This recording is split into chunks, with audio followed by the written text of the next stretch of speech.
স্বামী বিবেকানন্দ একবার বলেছিলেন, আপনার জীবনের একটি লক্ষ্য ঠিক করুন, আপনার সমস্ত শরীর ও মনকে ওই লক্ষ্যের জন্য লাগিয়ে দিন, আর আপনার সমস্ত চিন্তাকে দূরে রাখুন। এটাই হলো সফল হবার একমাত্র উপায়। আমরা অনেকে ডক্টর এপিজে আব্দুল কালাম স্যারকে আমাদের ইন্সপিরেশন মনে করি, কিন্তু আপনি কি জানেন ওনার ইন্সপিরেশন কে ছিলেন? স্বামী বিবেকানন্দ। আর কেবল এটাই নয়, নিকোলা টেসলা, সুভাষচন্দ্র বোস, লাল বাহাদুর শাস্ত্রী, এমনকি আরও অনেক মহান লোক ছিল যাদের ইন্সপিরেশন ছিল স্বামী বিবেকানন্দ। আজ আমি আপনাদের স্বামীজির জীবনের 3টি গল্প শেয়ার করব, যা আপনাকে জীবনে অনেক বড় শিক্ষা দেবে। প্রথম গল্প। একবার স্বামীজি ওনার গুরু রামকৃষ্ণ পরমহংসদেবের সঙ্গে কোথাও যাচ্ছিলেন। তখন রাস্তায় ওনার একটি লোককে দেখতে পান, যিনি পাথর কেটে মূর্তি তৈরি করছিলেন। তখন ওই লোকটিকে রামকৃষ্ণ পরমহংসদেব জিজ্ঞেস করে যে, তুমি কি তৈরি করছো?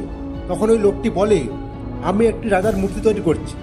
এরপর রামকৃষ্ণজি জিজ্ঞেস করেন, ওই রাজার কোনো ফটো তোমার কাছে আছে? তখন ওই মূর্তিকার বলে, না, আমার কাছে ওনার কোনো ফটো নেই। এরপর রামকৃষ্ণজি বলেন, যদি তোমার কাছে রাজার কোনো ফটো না থাকে, তাহলে তুমি ওনার মূর্তি কীভাবে তৈরি করবে? তখন মূর্তিকার বলে যে, এটা সত্যি যে আমার কাছে রাজার কোনো ফটো নেই, কিন্তু আমার ব্রেনে ওনার স্পষ্ট ফটো ছাপা আছে। আর কিছুক্ষণের মধ্যেই ওই মূর্তিকার রাজার একটি সুন্দর মূর্তি তৈরি করে দেয়।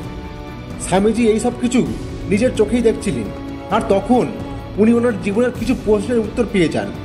যদি কোনো মানুষ তার জীবনে কিছু পেতে চায়, তাহলে তার ওই লক্ষ্যের ফটো তার ব্রেনে ক্লিয়ার থাকতে হবে। দ্বিতীয় গল্প।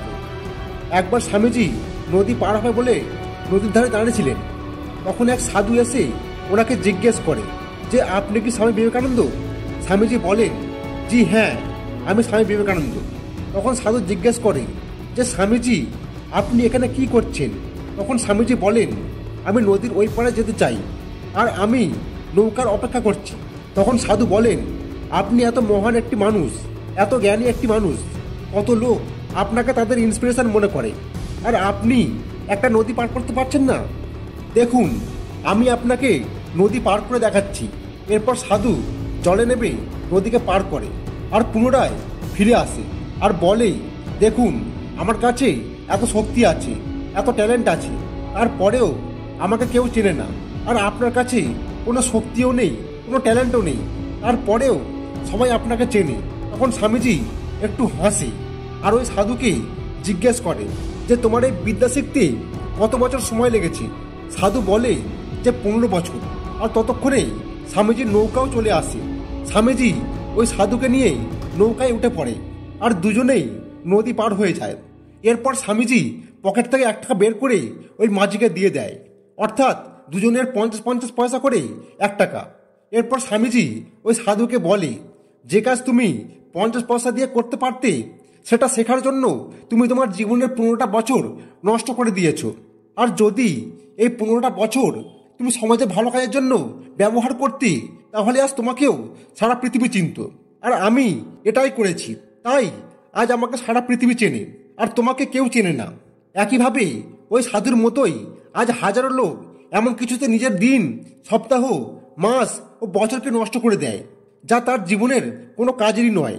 তাই আপনার সময়কে এমন জায়গায় লাগান যেখান থেকে সত্যি আপনার কাজের কিছু পাবেন, কারণ সময়ের থেকে বেশি কোনো গুরুত্বপূর্ণ জিনিস হয় না। অর্থাৎ সময় নষ্ট মানেই জীবন নষ্ট। তৃতীয় গল্প। একবার স্বামীজি একটি ব্রিজের উপর দিয়ে হাঁটছিলেন। তখন কিছু বাঁদর ওনার পিছনে পড়ে যায়, আর স্বামীজি ওই বানরগুলোর থেকে বাঁচার জন্য দৌড়াতে থাকে।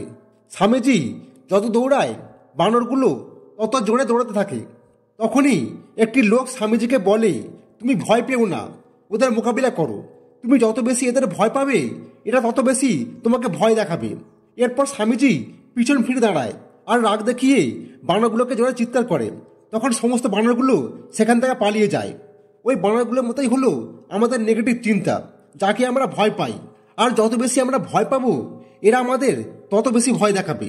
তাই নেগেটিভ চিন্তাকে ভয় পাবেন না, বরং এর মোকাবিলা করুন। তাহলে নেগেটিভ চিন্তাও একদিন আপনাকে তাকে ভয় পাবে। তবে আশা করছি এই ভিডিওটি তোমাদের অবশ্যই ভালো লাগবে। যদি ভালো লাগে থাকে, তবে অবশ্যই লাইক করে চ্যানেলটাকে সাবস্ক্রাইব করে বেল আইকনটাকে প্রেস করে দাও। তবে দেখা হবে নেক্সট ভিডিওতে। ততক্ষণে জয় হিন্দ, জয় ভারত।